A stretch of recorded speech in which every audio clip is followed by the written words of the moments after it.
دوسری جو مذہبی جماعت اس فتنے کا حصہ بنائی گئی وہ شیعہ طبقہ تھا، اور جو ابھی تک جاری ہے، اور ابھی چونکہ اس کی زد میں سارے آ رہے ہیں، ان کے اتحادی بھی اور ساتھی بھی، اس وجہ سے شیعہ طبقے کے اندر ایک تشویش پیدا ہو رہی ہے، اور اس ماحول میں جو کچھ ریاست کر رہی ہے اس کو رخ دیا جا رہا ہے کہ گویا حکومت تشیع کے خلاف کوئی ایکشن لے رہی ہے، تشیع کے خلاف کوئی کارروائی کر رہی ہے۔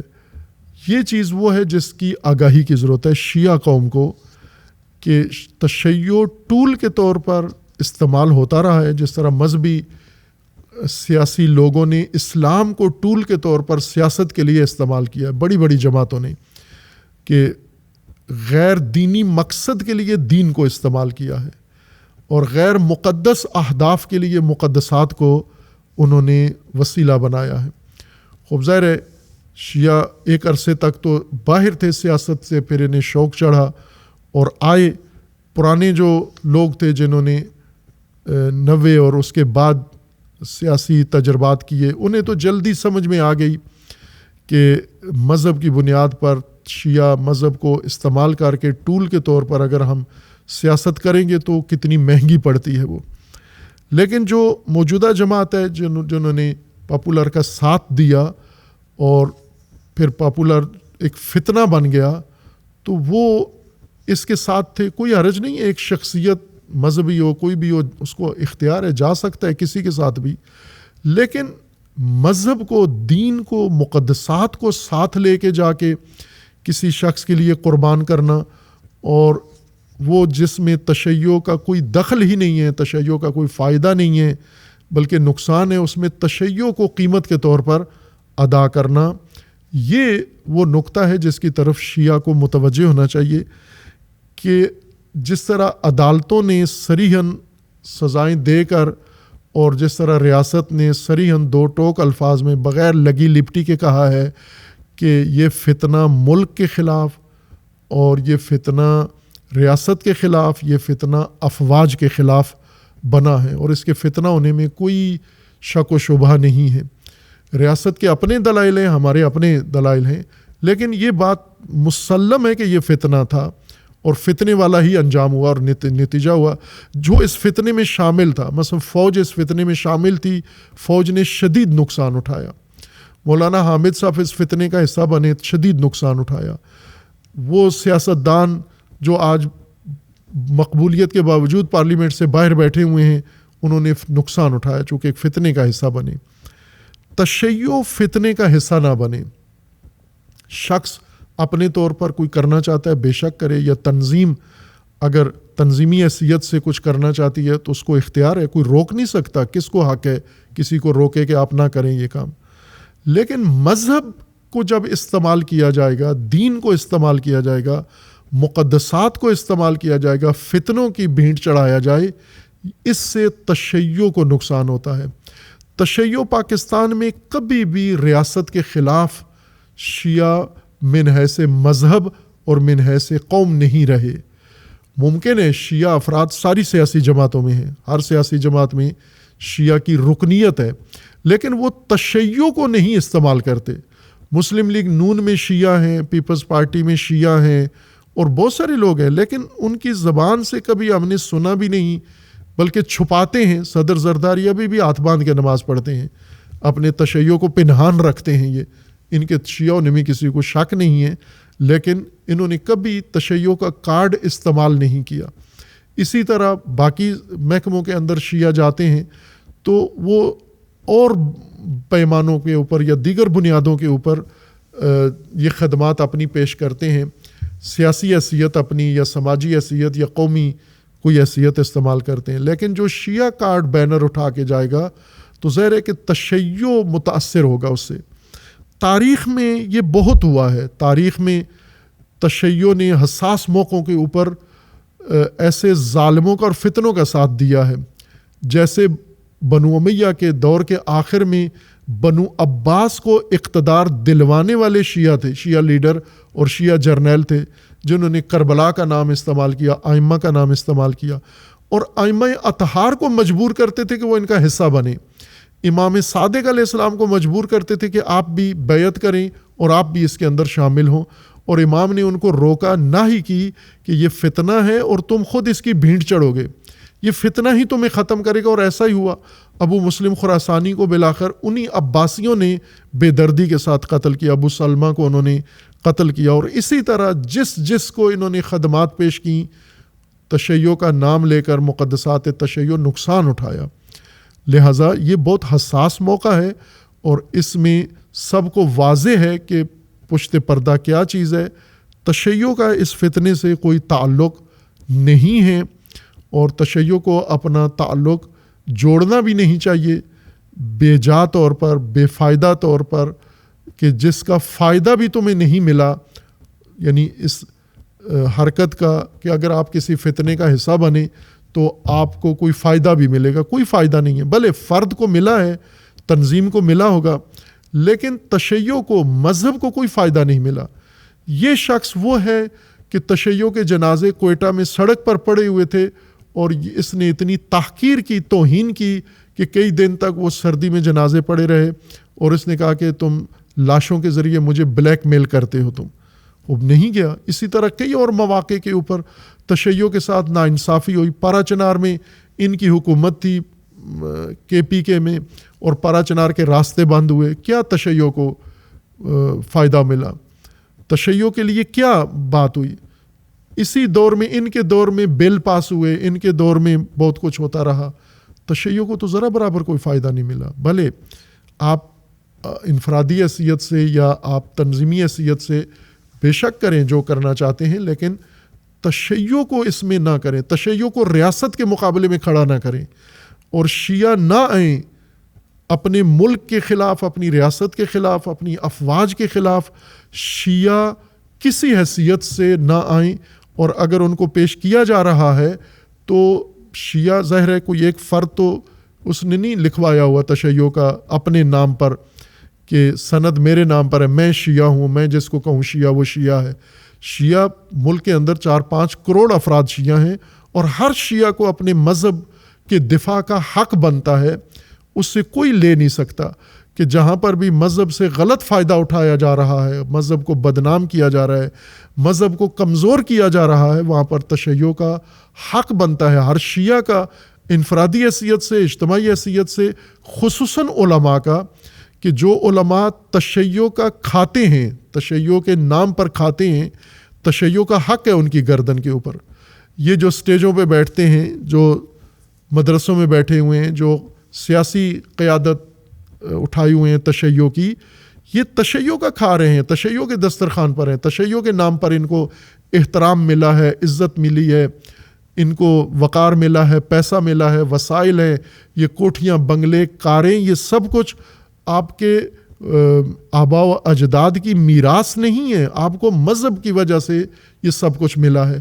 تو اس مذہب کا حق بنتا ہے کہ اس مذہب کو بچائیں آپ خطرات سے، اور تشیع کو ریاست کے مقابلے میں لا کے کھڑا کرنا اور فتنوں کے ساتھ کھڑا کر دینا، جو پاکستان کو 3 ٹکڑے کرنے کے حامی تھے، اور جو کہتے تھے کہ ایٹم بم مار دیا جائے پاکستان کے اوپر، اور وہ جو کہتے تھے کہ یہ پاکستان ختم ہو جائے اگر ہم اقتدار میں نہیں ہیں. تو تشیع ایسے خطرے کا حصہ نہ بنے. اس کا یہ مطلب نہیں کہ میرا یہ کہنا ہے کہ تشیع ان کو چھوڑ کر کسی اور جماعت میں شامل ہو جائیں. سارے سیاستدان ایک جیسے ہیں. امامت کے بعد یہ ہم نے پہلے واضح موقف بیان کیا ہوا ہے کہ امامت کے علاوہ سارے نظام یکساں ہیں.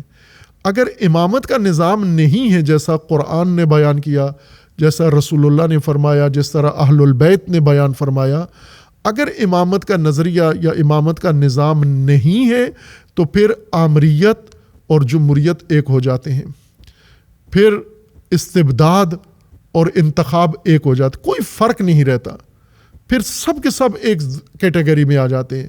تو یہ نہیں کہہ سکتے کہ اگر امامت نہیں ہے تو آپ ان کا ساتھ نہ دو، فلاں کا ساتھ دو. فلاں بھی ایسا ہی ہے اس کے ساتھ، جیسا کہ پہلے تاریخ میں ہم دیکھیں کہ شیعہ تاریخ میں اس طرح سے کرتے رہے ہیں کبھی کسی جماعت کی طرف ان کا جھکاؤ ہوا، کبھی کسی جماعت کی طرف، پرویز مشرف کی طرف جھکاؤ ہوا. اور پرویز مشرف کے زمانے میں جتنی شیعہ کشی ہوئی اتنی پہلے نہیں ہوئی تھی، شروع پہلے سے ہوئی تھی، لیکن جب یہ ہیرو بنا شیعوں کا تو اس کے بعد خودکش حملے اس کے زمانے میں شروع ہوئے، اور قتل عام کوئٹہ کا اس کے زمانے میں شروع ہوا، باقی سارے فسادات اس کے زمانے میں شروع ہوئے.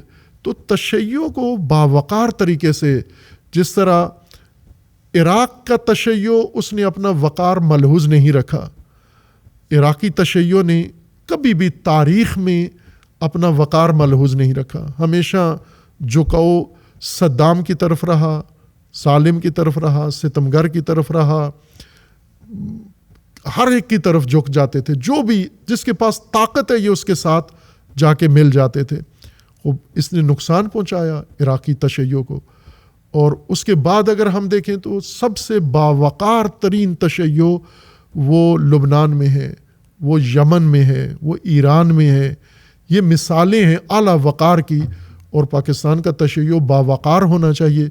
اسے نہ خوفزدہ ہو کر کوئی ایسا عمل کرنا چاہیے، اور نہ لالچ میں کوئی ایسا عمل ہو جس سے اہل البیت کے مکتب کا وقار مجروح ہوتا ہو. لہٰذا یہ فتنہ ہے، اور فتنہ میں تشیع امیر المومنین کے وعدے پر، امیر المومنین کے فرمان پر عمل کریں. کن فی الفتنۃ کابن اللبون، آپ فتنوں میں ابن لبون بن کے رہو. ابن لبون اونٹنی کا وہ بچہ ہے نابالغ جو نہ دودھ دیتا ہے اور نہ اس کے اوپر سواری کی جا سکتی ہے. یہ امیر المومنین کے نہج البلاغہ کے تیسرے حصے کلمات کثار و حکم میں سے پہلی حکمت یہی ہے کہ فتنوں کے اندر ابن لبون بن جاؤ. خوب یہاں پر شیعہ فتنوں کا حصہ نہ بنے، ریاست کے مقابلے میں نہ آئیں. ہر چند ریاست کا رویہ تشیع کے ساتھ وہ منصفانہ نہیں ہے. یہ بات ہم صراحت سے کہہ رہے ہیں، مسلسل پارا چنار کے واقعات ہوں یا اور مسائل ہوں، منصفانہ رویہ نہیں ہوتا تشیع کے ساتھ. تشیع کو کافر قرار دینے والے، تشیع کے اوپر حملے کرنے والے، تشیع کی تکفیر کرنے والے ریاست کے ہاں محترم سمجھے جاتے ہیں، اور ریاست ان کو باقاعدہ نوازتی ہے. یہ شکوہ ہے ہمارا، لیکن اس کا یہ مطلب نہیں ہے کہ اگر ریاست کا رویہ شیعہ کے ساتھ نہیں اچھا تو ہم تشیع کو ریاست کے مقابلے میں لا کھڑا کریں. نہ، آج کچھ لوگ ہیں جو ممکن ہے نہ تشیع کے بارے میں یہ مثبت رجحان رکھتے ہوں، لیکن ریاست امانت ہے ہم سب کی، ملک امانت ہے ہم سب کی. ہم اس طرح ری ایکشنری اور عقدئی نہیں بنیں گے کہ کسی کی خاطر ہم فتنوں کی خاطر تشیع کے لیے خطرات مول لیں. ہمیں ریاستی عہدیداروں کو بھی فرق کرنا چاہیے کہ یہ افراد جو ابھی فتنوں کی طرف لوگوں کو کھینچ رہے ہیں، تشیع کو بیچ میں رگید رہے ہیں، تشیع اس چیز کے لیے بالکل تیار نہیں ہے، اور سنجیدہ شیعہ کبھی بھی نہیں آئے گا. لہٰذا یہ نہ ہو کہ یہ کینہ اور یہ سب کچھ تشیع کے بارے میں بنتا جائے اور انتقام تشیع سے لینا شروع کر دیں. ملک ہم سب کا ہے، شیعہ کا ہے، اور بلکہ ہمارے لیے فخریہ ہونا چاہیے یہ ملک، چونکہ ملک بنانے والی قیادت کی اکثریت شیعہ تھے. یہ اس وجہ سے یہ شیعہ کا زیادہ حق اس ریاست پر بنتا ہے. ہر چند حکمران نہ قدردانی کریں شیعہ کی، لیکن شیعہ کا حق اس ریاست پر بہت بنتا ہے. سب سے بڑھ کر اگر کوئی اور ہو نہ ہو، قائد اعظم محمد علی جناح کا تعلق تشیع کے ساتھ یہی تشیع کے احترام کے لیے کافی ہے کہ ہر پاکستانی کو قائد اعظم کا احترام تو لازم ہے، واجب ہے. تو قائد اعظم کے باقی جو امور ہیں ان کا بھی احترام لازم و واجب ہے.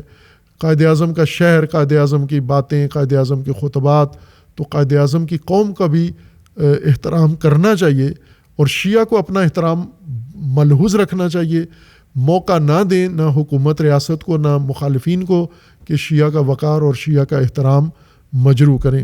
شیعہ بینٹ نہ چڑھائیں. تاریخ بہت دردناک ہے تشیع کی کہ کوفیوں نے شیعہ کو جب امام نے بلایا تو نہیں آئے، لیکن جب دوسروں نے بلایا تو یہ ان کے ساتھ چلے گئے. یہ کوفہ کے شیعہ کی موٹی خصوصیت ہے کہ امام کے ساتھ کھڑے نہیں ہوئے، کبھی بھی نہیں کھڑے ہوئے.